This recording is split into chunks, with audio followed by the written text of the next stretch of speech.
So it's finally happening. SKIRK is coming to Genshin Impact. After years of teases, theories, and that one unforgettable scene with Childe, the long-awaited mentor is finally becoming playable in version 5.7.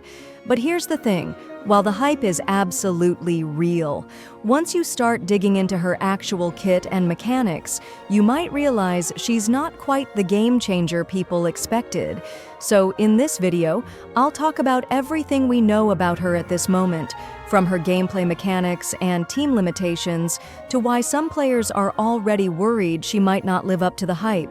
If you're planning to pull for Xilonen, you can save up to 23% on lootbar.gg. Here, I'm buying the 6,480 Genesis Crystals pack for $79, while it costs $100 in-game, saving me $21 instantly. The top-up process is super simple. I just entered my UID and selected my server. In less than 5 minutes, the gems appeared in my account. As you can see, I received double the amount for my first purchase, just like with in-game top-ups. During version 5.5 on Lootbar, you can get a one-time limited offer of 6,480 plus 1,600 Genesis Crystals for just $74, so don't miss it. New users can get an extra 8% discount from the link in the description. Now, if you're wondering when we'll actually see SKIRK in action, don't worry, it's not far off. Version 5.6 is dropping on May 7th, and that's usually the point where things start ramping up for the next patch. If Hoyoverse sticks to their usual schedule, SKIRK'S drip marketing should go live the following Monday, which lands on May 12th. That's when we'll get her official splash art, vision confirmation, and probably a short teaser post on Twitter and Hoyo Lab. But the real excitement kicks in a bit after that, because 5.7 beta is expected to begin right after 5.6 drops. And that's when we'll finally get actual gameplay footage. Not trailers, not leaks from voice lines, real in-game testing. That means animations, skill effects, her stance swap, and even her new model will start circulating. It'll be the first time we see if all the theory crafting and speculation actually holds up. So if you're holding out to see how she feels before deciding to pull, the middle of May is when everything becomes clear. Let's start with the basics. SKIRK is a 5-star cryo sword character who functions purely as an on-field main DPS. She doesn't summon clones, she doesn't offer any off-field utility. Her entire playstyle revolves around being on the field, dishing out damage with enhanced normal attacks and a flashy elemental burst.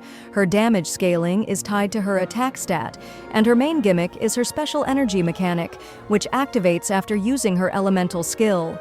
This energy fuels a new combat stance, kind of like a transformation, that boosts her attacks until it's used up by her burst or spent over time.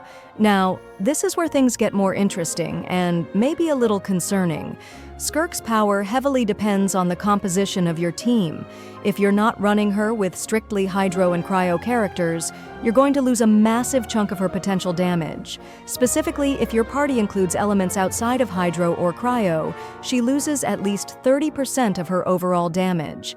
That's not a flat number. It's because of how her multipliers work, particularly her Styx Severance passive. Let me break it down. Whenever Hydro or Cryo characters deal damage, she gains stacks that boost her own output. These stacks can increase her normal attack damage by up to 70% and her elemental burst damage by up to 60%. But those buffs don't exist unless the right elemental damage is being dealt by her teammates. So the moment you try to experiment outside of Hydro or Cryo, you're sacrificing a huge part of her performance. This kind of restriction is frustrating for a few reasons. First, it makes her team building extremely rigid. Want to run her with Nahida or Xiangling? Forget it. You'll lose a significant amount of her power. And while some characters like Furina, Shenhe, and even Escoffier offer strong synergy within the Hydro-Cryo pool, the options are still narrow compared to more flexible DPS units like Navia or Nouvelette. It's a design choice that punishes creativity and locks her into very specific team archetypes. Speaking of Nouvelette, remember how dominant he's been in the current Spiral Abyss. Well, if leaks about the upcoming Endgame mode are true, his days of effortless clearing might be over. There are whispers that this new mode, which might debut later but not in version 5.7, features bosses with tens of millions of HP, and apparently, even combinations like Constellation 1 Neuvillette plus Constellation 2 Furina couldn't bring them down. The good news is you won't need to defeat those bosses completely to earn the full Primo Gem rewards. But if true, it raises the question, will Skirk even be viable in this kind of content? But ironically, that might actually work in her favor. The upcoming endgame mode, based on what we've heard so far, seems to be shifting away from mob clearing speed and leaning more toward boss fights with extremely high health pools, tens of millions of HP in some cases. That kind of content is where a single target DPS like Skirk could shine, assuming she's supported correctly, and the team fits her cryo and hydro requirements. So while she might feel niche in typical Abyss content, this new mode might finally give characters like her a real chance to stand out. There are some genuinely fun mechanics built in. Her Phantasmal Rift system is a cool twist. When your team triggers cryo-based reactions like freeze or superconduct, it spawns rifts on the field. These rifts can be absorbed by SKIRK'S charged attacks while she's in her sevenfold flash stance, restoring her special energy bar and helping you extend her uptime. It adds a layer of interaction that rewards positioning and timing, especially for players who enjoy skill expression. But even here, the limitations creep in. You're once again dependent on cryo reactions. It reinforces that same team lock-in that already hurts her flexibility. And when you combine that with her lack of off-field presence, it becomes clear that she's not going to fit into your existing teams unless you build around her entirely. As for her constellations, Constellation 1 adds some splash AoE damage to her charged attacks when collecting those orbs, which is nice but not groundbreaking.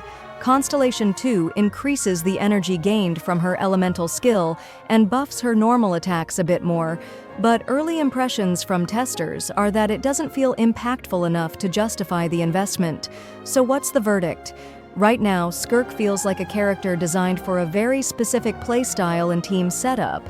If you love cryo and hydro synergy, and especially if you already have Furina and Shenhe, she might slot in perfectly. But if you're hoping for a universal main DPS you can throw into any comp, you might be disappointed. In some ways, it's reminiscent of characters like Cyno or Dehaya. Conceptually cool, but difficult to use outside of one narrow box. Still, it's worth keeping an eye on how her final tuning turns out. We've seen last-minute adjustments happen in betas before, but as of now, the hype around Skirk might be higher than what her actual kit can deliver, unless you're willing to fully commit to building around her strengths and accept the limits she brings. What do you think? Were you planning to pull for Skirk? Or does this change your mind? Let me know down in the comments. Save up to 23% on the current banners at lootbar.gg. All you need is your UID and server. The link is in the description.